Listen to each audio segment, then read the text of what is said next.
Hi friends, ഐക്യപ്രദേശ് YouTube ചാനലിന്റെ പുതിയൊരു വീഡിയോയിലേക്ക് സ്വാഗതം. ഇന്ന് നമ്മൾ ചെയ്യാൻ പോകുന്നത് ഇൻക്യുബേറ്ററിന്റെ പാർട്ട് 2 വീഡിയോ ആണ്. അപ്പോൾ പാർട്ട് 1 വീഡിയോ നിങ്ങൾ കണ്ടിട്ടുണ്ടാവുമെന്ന് വിശ്വസിക്കുന്നു. അപ്പോൾ നിങ്ങൾ കണ്ടിട്ടില്ലെങ്കിൽ ഡിസ്ക്രിപ്ഷൻ ബോക്സിൽ അതിന്റെ ലിങ്ക് കൊടുത്തിട്ടുണ്ട്, അവിടെ പോയി കാണുക. പാർട്ട് 2 ഞങ്ങൾ ഉൾപ്പെടുത്തിയിരിക്കുന്നത് മുട്ട വെക്കുന്നത് എങ്ങനെയാണെന്നും പിന്നെ അതിനുശേഷമുള്ള ചെയ്യേണ്ട കാര്യങ്ങളെ കുറിച്ചാണ് ഞങ്ങൾ വിവരിക്കുന്നത് അതിൽ. അപ്പോൾ നേരെ വീഡിയോയിലേക്ക് പോവാം. അതിന് മുമ്പ് ഞങ്ങളുടെ ചാനൽ നിങ്ങൾ സബ്സ്ക്രൈബ് ചെയ്തില്ലെങ്കിൽ സബ്സ്ക്രൈബ് ചെയ്യാം. അതുപോലെ തന്നെ തൊട്ടടുത്തുള്ള ബെൽ ബട്ടണും കൂടി എനേബിൾ ചെയ്യുക. അപ്പോൾ ഇതാണ് ഇൻക്യുബേറ്ററിൽ വെക്കാൻ തയ്യാറാക്കി വെച്ച മുട്ട.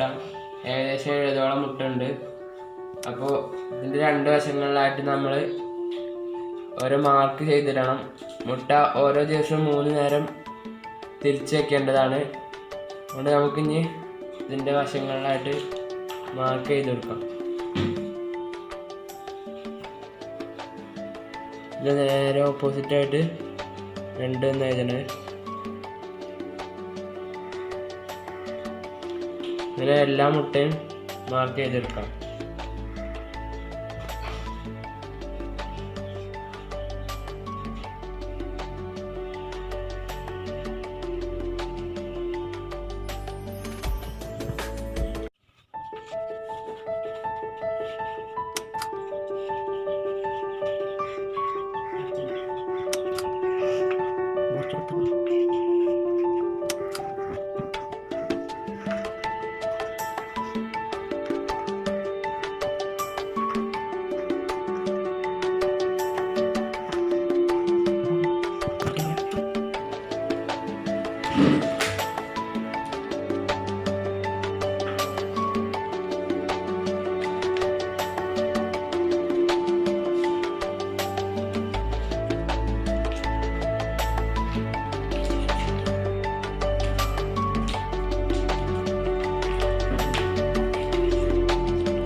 തുടങ്ങി ഏകദേശം പകുതിയായി തുടങ്ങിയിട്ടുണ്ട്.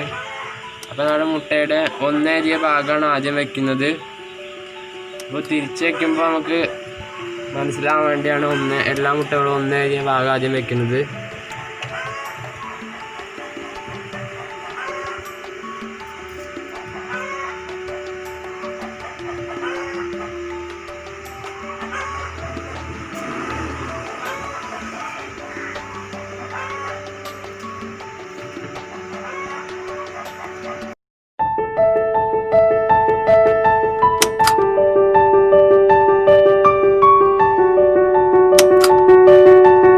ഇപ്പം ഏകദേശം ഇതിൽ 75 മുട്ടകളാണ് വെച്ചത്. ഇതിൻ്റെ കപ്പാസിറ്റി എന്ന് പറയുന്നത് 200-നടുത്ത് മുട്ടകൾ ഇതിൽ ഉൾക്കൊള്ളിക്കാൻ കഴിയും. നമ്മൾ ഇനിയും മുട്ടകൾ വയ്ക്കുന്നുണ്ട്. താറാവ് മുട്ട വിരിയാൻ ഏകദേശം 28 ദിവസം എടുക്കുന്നതിനാൽ കോഴിമുട്ട ഞങ്ങൾ കുറച്ച് വൈകിയാണ് വെക്കുന്നത്. വിരിയൽ സമയം ക്രമീകരിക്കാനാണ് അങ്ങനെ ചെയ്യുന്നത്. പിന്നെ ഇതിൽ കുറച്ച് കോഴിമുട്ട ഇപ്പോൾ തന്നെ ഉൾപ്പെടുത്തിയിട്ടുണ്ട്. അപ്പോൾ ഈ മുട്ട ദിവസം 3 നേരമാണ് ഞങ്ങൾ തിരിച്ചിടാനുള്ളത്. മിനിമം 2 നേരമെങ്കിലും തിരിച്ചിടണം, നല്ല ഭ്രൂണ ഇളകുകയുള്ളൂ.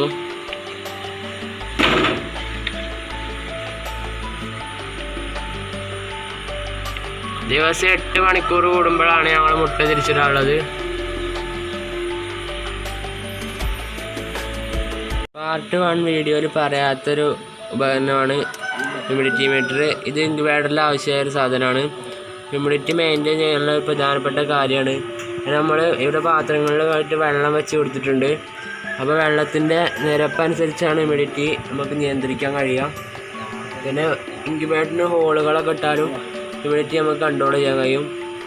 ഇത് ആദ്യത്തെ 18 ദിവസം വരെ ഹ്യൂമിഡിറ്റി 50 മുതൽ 65% വരെയാണ് ഹ്യൂമിഡിറ്റി വേണ്ടത്.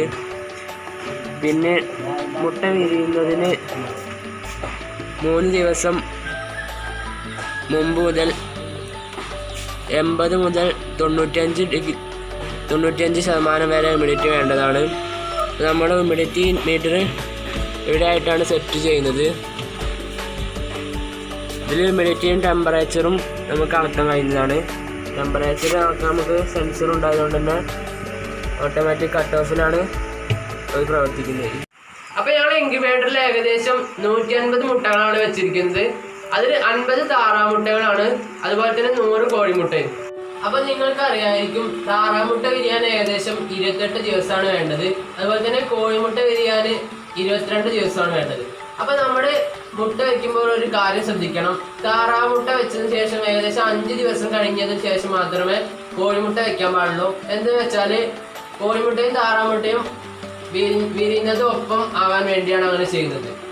ഇൻക്യുബേറ്ററിലെ ഹ്യൂമിഡിറ്റി ഒരു പ്രധാനപ്പെട്ട കാര്യമാണ്. ഹ്യൂമിഡിറ്റി മെയിൻറ്റെയിൻ ചെയ്യേണ്ടത് എങ്ങനെയെന്ന് വെച്ചാൽ, നമ്മൾ വെക്കുന്ന വെള്ളത്തിന്റെ പ്രതലവിസ്തീർണത്തിനനുസരിച്ചാണ് അതിന്റെ ഹ്യൂമിഡിറ്റി കൺട്രോൾ ആവുന്നത്. അതായത് നമ്മൾ വെള്ളം വെക്കുമ്പോൾ പരപ്പ് കുറഞ്ഞ പാത്രത്തിലാണ് വെക്കുന്നത് വെച്ചാൽ ഹ്യൂമിഡിറ്റി കുറയും. അതുപോലെ തന്നെ പരപ്പ് കൂടിയ പാത്രത്തിലാണ് വെക്കുന്നത് വെച്ചാൽ ഹ്യൂമിഡിറ്റി കൂടാനും സാധ്യതയുണ്ട്. പിന്നെ നമ്മളൊരു കാര്യം ശ്രദ്ധിക്കണം, ഇൻക്യുബേറ്ററിന് 2-3 ഹോളുകൾ ഇട്ട് കൊടുക്കേണ്ടതാണ്. അതായത് എയർ സർക്കുലേഷൻ അതിലൂടെ നടക്കേണ്ടതാണ്. ഹ്യൂമിഡിറ്റി മീറ്ററുകൾ ഇന്ന് ഓൺലൈൻ വെബ്സൈറ്റുകളിലും അതുപോലെ തന്നെ നമ്മുടെ നാടുകളിലും ലഭ്യമാണ്.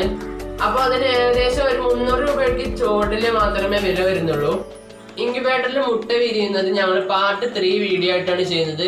അപ്പോൾ ആ വീഡിയോ നിങ്ങൾക്ക് ലഭിക്കുന്നതിനായി ഞങ്ങളുടെ ചാനൽ ഇതുവരെ സബ്സ്ക്രൈബ് ചെയ്തില്ലെങ്കിൽ സബ്സ്ക്രൈബ് ചെയ്യുക. അതുപോലെ തന്നെ ബെൽ ബട്ടൺ കൂടി അനേബിൾ ചെയ്യുക. ഞങ്ങളുടെ വീഡിയോ ഇഷ്ടപ്പെട്ടെങ്കിൽ മറ്റുള്ളവരിലേക്കും ഷെയർ ചെയ്യാനും മറക്കരുത്. വീഡിയോ ഇഷ്ടപ്പെട്ടെങ്കിൽ ലൈക്ക് ചെയ്യുക. വീഡിയോ ഇഷ്ടപ്പെട്ടില്ലെങ്കിൽ ഡിസ്ലൈക്ക് ചെയ്യുക. ഇതിലും കിടിലൻ വീഡിയോസുമായി വീണ്ടും കാണുന്നവരെ ഗുഡ് ബൈ.